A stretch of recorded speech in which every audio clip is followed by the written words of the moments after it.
Overall यही है कि त्रिवेंद्र रावत के समय में जो इन्वेस्टमेंट मीट हुई या जो भी उस समय कार्यक्रम चले, जो बयान राजनाथ सिंह से लेकर त्रिवेंद्र रावत ने दिए, जिस तरीके से 7 लाख लोगों को रोज़गार दिए जाने के बैनर्स और होर्डिंग्स लगाए गए, धामी जी की सरकार में ये कॉपी पेस्ट हो रहा है। उसी तरीके के बयान, उसी तरीके की बातें, उसी तरीके का प्रचार धामी जी की सरकार कर रही जो TSR के समय में हुआ था। और 2.5 लाख रुपए करोड़ के इन्वेस्टमेंट की बात करके आज 24-25 करोड़ के इन्वेस्टमेंट लाकर पीठ ठोकी जा रही है, जिसमें एक कंपनी जो पहले से ही उत्तराखंड में काम कर रही है, रोपवे इत्यादि का काम करती है, जिसका एड्रेस गाजियाबाद का है, उस कंपनी से भी 1000 करोड़ के इन्वेस्टमेंट की बात मुख्यमंत्री ने कही है, जबकि वो पहले से ही उत्तराखंड में काम कर रही है कंपनी, और उसको लाभ पहुंचाने की कोशिश भी सरकार और सरकार के नुमाइंदों द्वारा पहले भी की गई, जिसके विरोध के फलस्वरूप उनका जो करार बढ़ाया जाना था उसको कर्मचारियों को, अधिकारियों को कैंसिल करना पड़ा। आज उसी कंपनी का नाम लेकर मुख्यमंत्री अपने ट्विटर हैंडल से चीज़ें पोस्ट कर रहे हैं, जो निश्चित ही निराशा देने वाला है। जिस कंपनी के साथ दिल्ली में करार हो सकता था, उत्तराखंड में बैठ के करार हो सकता था, जो गाजियाबाद की कंपनी है, उसको लंदन की मीट में या लंदन जाने के बाद अपनी पीठ थपथपाई जा रही है, तो निश्चित ही ये दुर्भाग्यपूर्ण है। और मैं धामी जी से और भारतीय जनता पार्टी की सरकार से कहना चाहता हूँ, यहाँ डेंगू से जो लोग मर रहे हैं, माहौल ख़राब हो रहा है, पहले आप स्मार्ट सिटी को स्मार्ट सिटी बना दें, प्रदेश का कानून व्यवस्था को ठीक करें। प्रदेश में बाढ़ और सड़कों के जो हालात हैं, 25 से 30 लोग केवल और केवल चट्टान गिरने से जिस प्रदेश में मृत्यु हुई हो, करंट लगने से 18 लोग मर गए हों, गौरी कुंड में 23 लोग बह के मर गए हों, क्या ऐसे में कोई कंपनी यहाँ इन्वेस्टमेंट करने आएगी?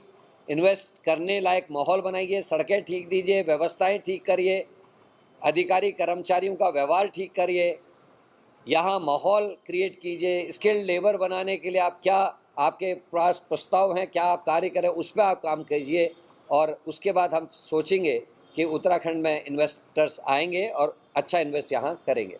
मुझे लगता है कि अभी की जो कवायद है ये पूरी तरीके से नकारी कवायद है, और केवल पैसे की बर्बादी है, और एक झूठा प्रचार से ज़्यादा और कुछ नहीं। 2 दिन से लगातार एक माहौल बनाया जा रहा है कि बहुत बड़ा इन्वेस्टमेंट उत्तराखंड में आने वाला है, और लगभग ये ऐसा लग रहा है कि कॉपी पेस्ट है।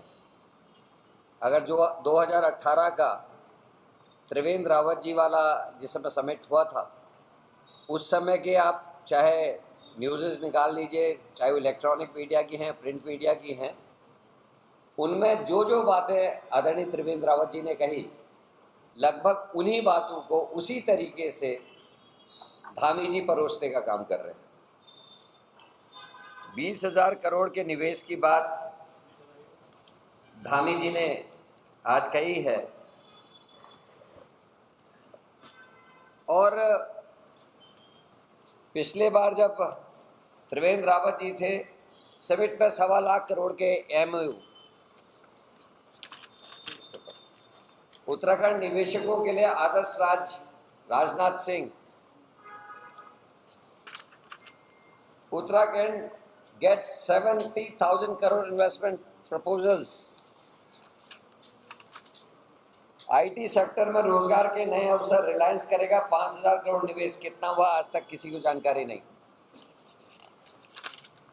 पलायन रुकेगा, रिवर्स पलायन, माइग्रेशन होगा।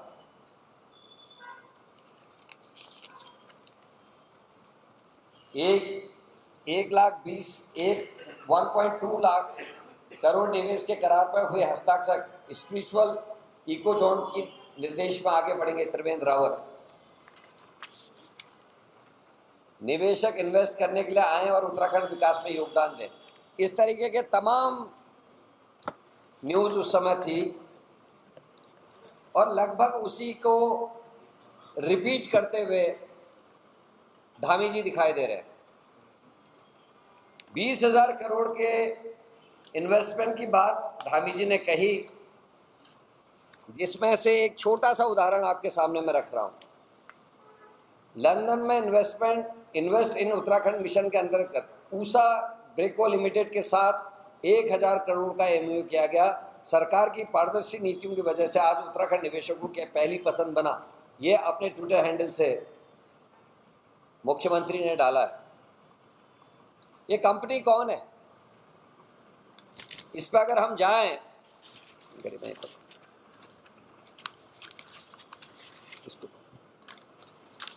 इसको मैं आपको प्रस्तुत करूंगा। ये गाजियाबाद की कंपनी है, गाजियाबाद का एड्रेस है और ऑलरेडी उत्तराखंड में काम कर रही है। ये रोपवे बनाने का महारत हासिल इस कंपनी को है।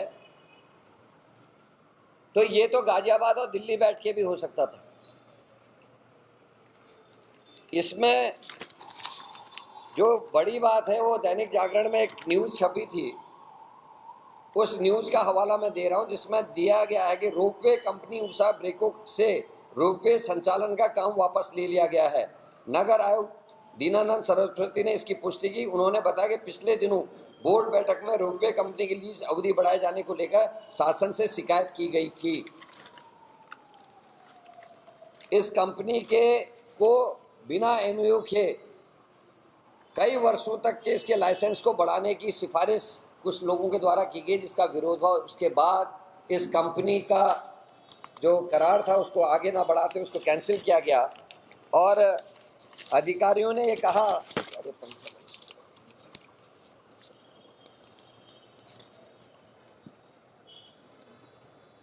30 साल तक इसकी अवधि बढ़ाने का प्रस्ताव था, जिसको कैंसिल किया गया। अब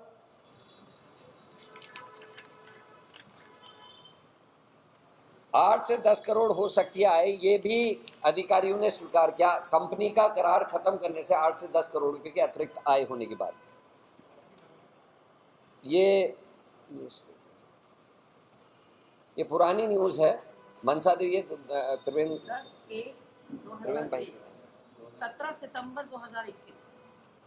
तो ये कंपनी ऑलरेडी काम कर रही और इस कंपनी से ऐसा क्या बीच में टर्म्स एंड कंडीशन सुधर गई कि उस कंपनी ने 1000 करोड़ का एमओयू, और एमओयू का मतलब ये नहीं है कि वो इन्वेस्टमेंट करेगी, ये करार है। अगर उसको स्थितियाँ ठीक लगेंगी तो वो इन्वेस्ट करेगा, नहीं तो नहीं करेगा।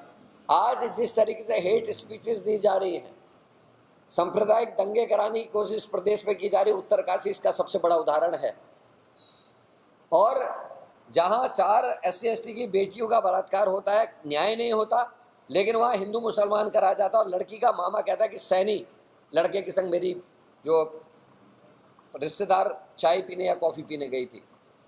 ऐसे में क्या इन्वेस्टमेंट करने के लिए कंपनीज आएंगी?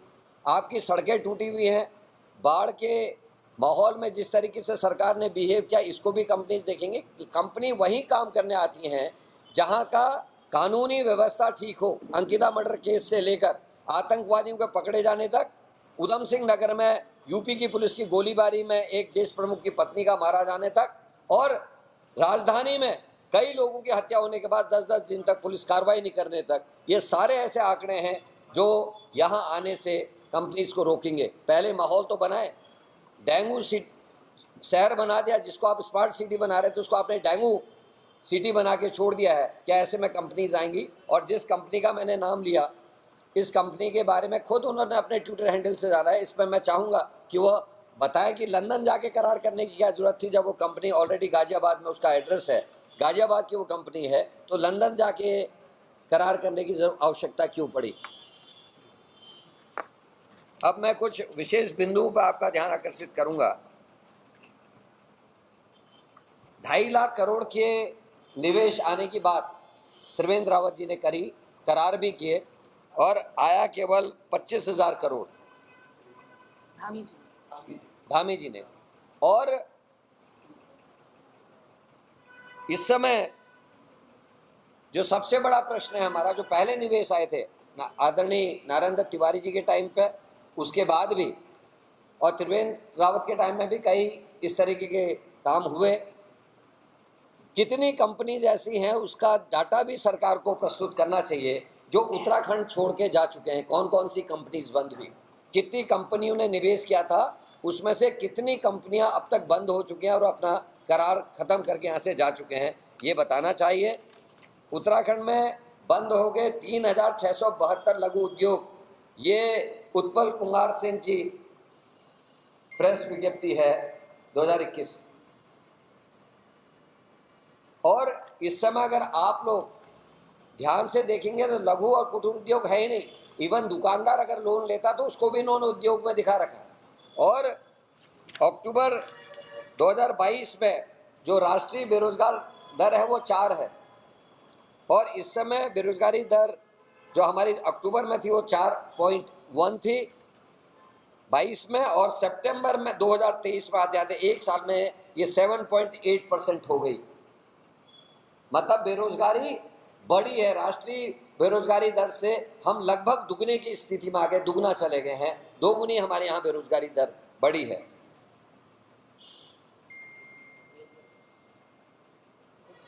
यूकेडी इंडस्ट्रीज की वेबसाइट को अगर आप देखें और उसमें 2014 के बाद से उत्तराखंड में कोई भी बड़ी कंपनी ने निवेश नहीं किया है, कोई नया उद्योग नहीं खुला है। ये उत्तराखंड की इंडस्ट्रीज की वेबसाइट कहती है। उसको आप एक बार मैं चाहूँगा आप लोग तवज्जो दें और उस वेबसाइट को एक बार खुद देखें। उसमें 2014 के बाद कोई बड़ा इन्वेस्टमेंट उत्तराखंड में नहीं आया, ये साबित होता है। अब मैं दूसरे एक विषय पर आना चाहूँगा।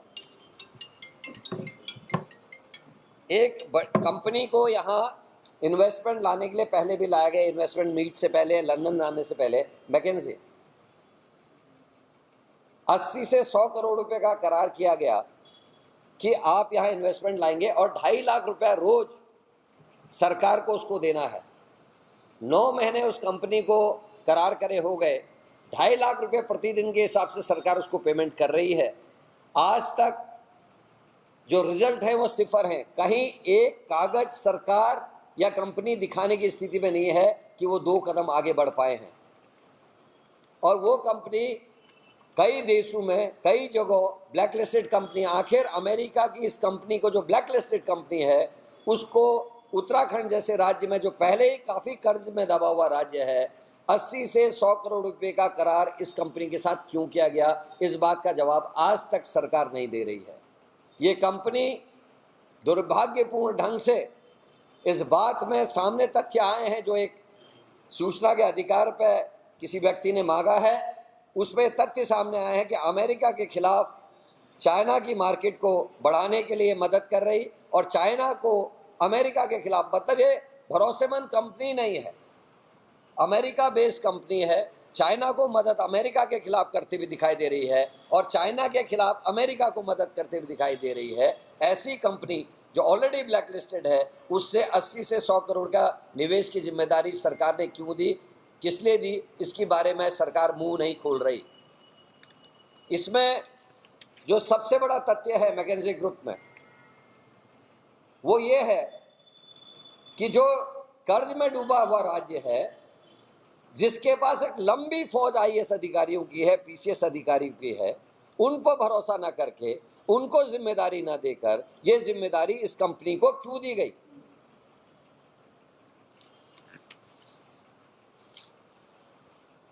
इस कंपनी ने दावा किया था दिसंबर के महीने में, ये सितंबर चल रहा है, कि प्रदेश की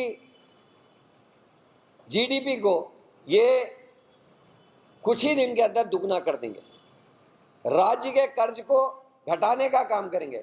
लेकिन राज्य का कर्ज इन 7 सालों में दुगना हो गया है।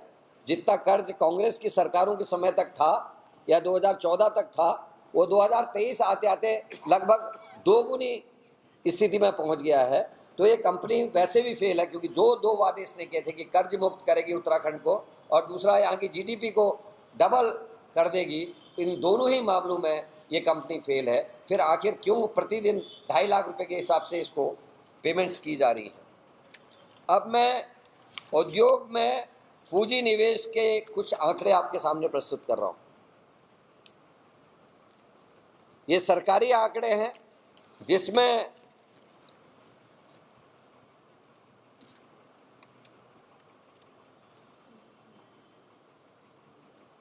जनवरी 2023 से नवंबर 2022 तक कितने औद्योगिक ज्ञापन लेटर ऑफ इंटेंट उत्तराखंड के लिए जारी किए गए और कितने करोड़ की पूंजी यहाँ आई, जिसमें आप अगर देखेंगे, इसको मैं इन पे डाल देना उसको, इसमें आप अगर जनवरी 2023 से 2004 तक 2004 से 2000 दिसंबर 4 तक, ये मैं आपको डाल दूँ, जनवरी 2023 से 2003 से मार्च 2003 से 2004 तक, ये पूरे आंकड़े आपके जनवरी 2022 से नवंबर 2022 तक के आंकड़े आपको प्रस्तुत करूंगा, जिसमें कुल 2432 उद्यमी उद्योग ज्ञापन लेटर हमारे पास आए, जिसमें लेटर ऑफ इंटेंट उत्तराखंड के लिए जारी किए गए हैं, जिसमें 9,08,701 करोड़ की पूंजी निवेश तथा 4,55,052 लोगों को रोजगार प्रस्तावित था। इसको अगर आप गौर से देखें कि 2014 तक के इन्वेस्टमेंट दिखाऊं, 2003 और 2004 में 1,425 करोड़, 2004 से 2004 तक दिसंबर तक 4,126 करोड़, 2005 से 2000 दिसंबर 5 तक 5,209 करोड़। इसी तरीके से इसको लाएंगे तो जनवरी 2012 में 13,270 करोड़, और जैसे ही भारतीय जनता पार्टी की सरकार आती है 2015 का इन्वेस्टमेंट आप देखेंगे तो ये 1,976 करोड़, फिर 3,061 करोड़, फिर 2,764 करोड़, 1,894 करोड़, 1,380 करोड़, मतलब ये घटते चले गया। कहाँ हजारों में पैसा इन्वेस्ट हो रहा था जो सैकड़ों में आ गया। तो ये इनकी जो हकीकत है उसको खोलती है। तो मेरा ये कहना है कि जो आभा मंडल बनाया जा रहा है, ऐसा ही आभा मंडल TSR के टाइम पे भी बना था। 7 लाख रोजगार देने के बैनर्स जगह जगह सड़कों में देखे थे, आप सबने भी देखे होंगे कि 7 लाख लोगों को रोजगार मिला, लेकिन आज तक उसमें कितनी सच्चाई थी आप सब जानते हैं। बेरोजगारी दर बढ़ी है। अगर 7 लाख लोगों को रोजगार अगर मिला होता तो निश्चित ये बेरोजगारी दर जो है राष्ट्रीय बेरोजगारी दर से कम हो गई होती, दुगनी नहीं हुई होती। और उसी तरीके की बात है, उसी तरीके के जुमले, उसी तरीके से मोदी जी को लाने की बात, उसी तरीके से राजनाथ सिंह ने उस समय बयान यहाँ आके देते, कोई मंत्री बयान देगा तो ये दोबारा से उत्तराखंड के लोगों की आंखों में धूल झोंकने की कोशिश से ज़्यादा और कुछ नहीं है। उषा कंपनी के बारे में मैंने आपको बताया, उसके विषय में भी आप लोगों को भारतीय जनता पार्टी के प्रवक्ताओं से, उनकी सरकार से पूछना चाहिए। मुख्यमंत्री देहरादून में इवेंट करना चाहते हैं और उनके जो प्रवक्ता हैं वो उस इवेंट को लंदन में बता रहे हैं। तो पार्टी के अंदर भी काफ़ी बड़ा कन्फ्यूजन है, बीजेपी के अंदर। तो मैं यही कहूँगा कि उत्तराखंड के सीधे साधे लोगों को सरकार बेवकूफ़ बनाना छोड़े, ये बताए कि बेरोजगारी का आंकड़ा दर 1 साल के अंदर दुगना कैसे हो गया। और ये जो इन्वेस्टमेंट लाने की बात है, खाली करारों की बात है, या आप उत्तराखंड का माहौल इस लायक बनाएंगे कि यहाँ बाहर की कंपनियाँ इन्वेस्ट करने के लिए इंटरेस्टेड होंगी। आप उनको क्या सुविधाएं दे रहे हैं? क्या आप उनको स्किल्ड लेबर दे रहे हैं? क्या आप उनको कम कीमत पे काम करने वाले लोगों की उपलब्धता करा रहे हैं? क्या कर्मचारियों के लिए ISO 2000 का जो नियम है, कानून है, उनका पालन यहाँ कराने की बात कर रहे हैं? क्या आप जो हमारे श्रम कानून हैं उनको इम्प्लीमेंट करने के लिए कितना श्रमिकों के लिए आप लाभ दे रहे हैं, कितना आप कंपनीज को लाभ देने वाले हैं? क्या इन सारी चीज़ों को सरकार खुलकर जनता के और आप और हमारे सामने रखेगी? यही आज की प्रेस का विशेष मुद्दा है।